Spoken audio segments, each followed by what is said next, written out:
Welcome to the basement. The old bold troll's back down in here.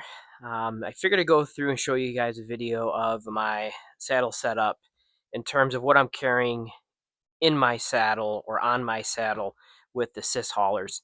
I'm running a cruiser saddle. I know that there's saddles in the market that are lighter.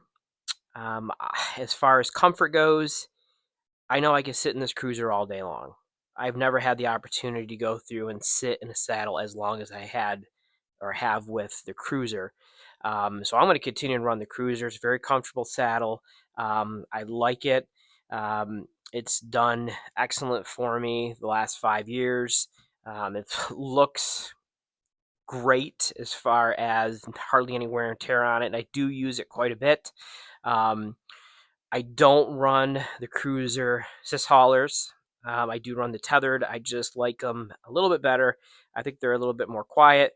I like the pockets on the side, and they're a little bit larger.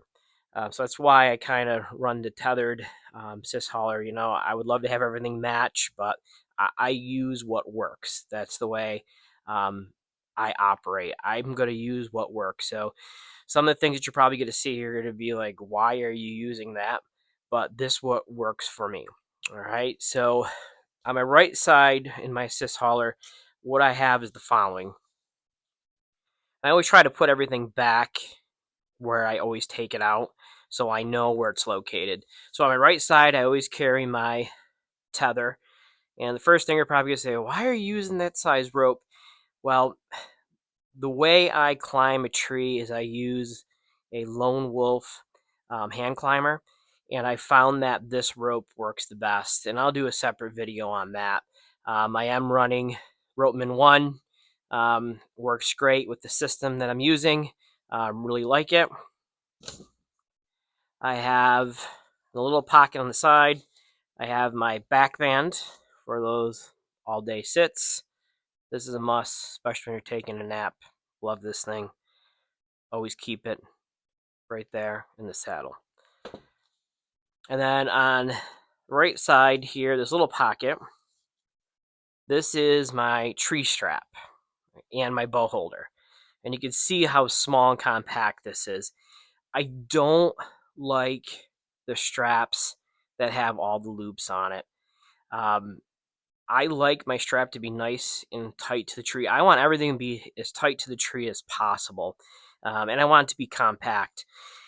And I don't use a bow holder from a company that sells bow holders, and I've tried them in the past, and I'll do a separate video on this. This is technically not designed to hold a bow, but I like this a ton. First, first reason is it's nice, compact, it's super light. I can move it around. It has a little clip on it here, but it holds the bow. I've had from other companies, I've used their bow holders and I've bumped into the bow and it's bows on the ground. And I definitely don't want that to happen. This here holds the bow the best that I've found so far. Like I said, I'll do a separate video on this. This works really, really well. And then I also have on this side this right here. And you're going to say, what is that? Well, I'm probably showing my age, but this is a quickie quiver bracket. Yes, I run a quickie quiver. I love the quickie quiver. I have a Matthews quiver on my Matthews bow, but I took it off. This quiver bracket here and the quiver itself for quickie quiver, it just works. It's quiet, it's light, and it's compact.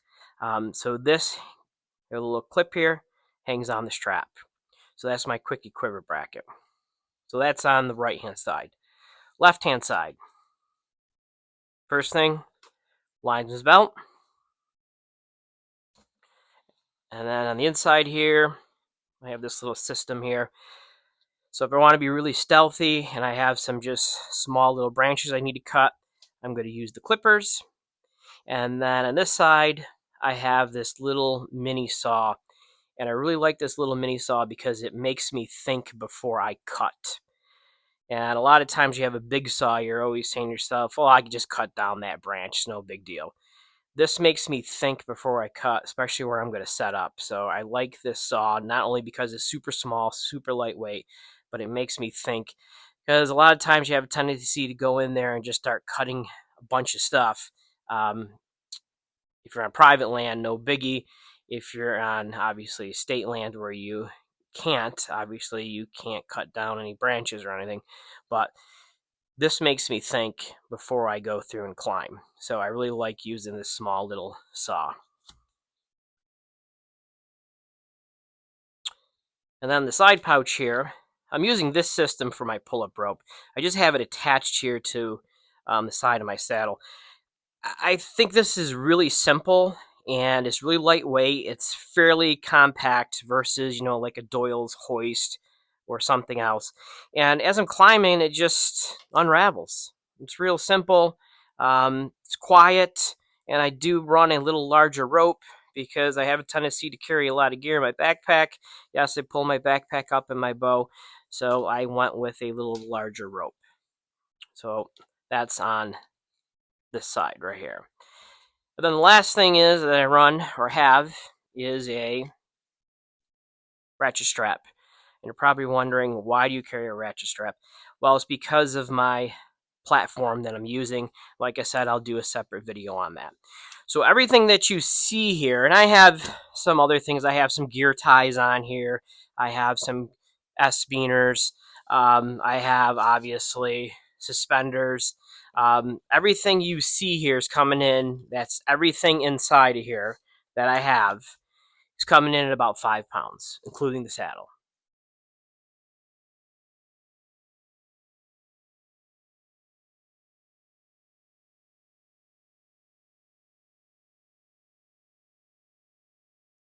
So just figured to go through, show you guys the setup that I'm using for my saddle. If you have any questions, feel free to put them in the comments. Bow Troll out. Thanks.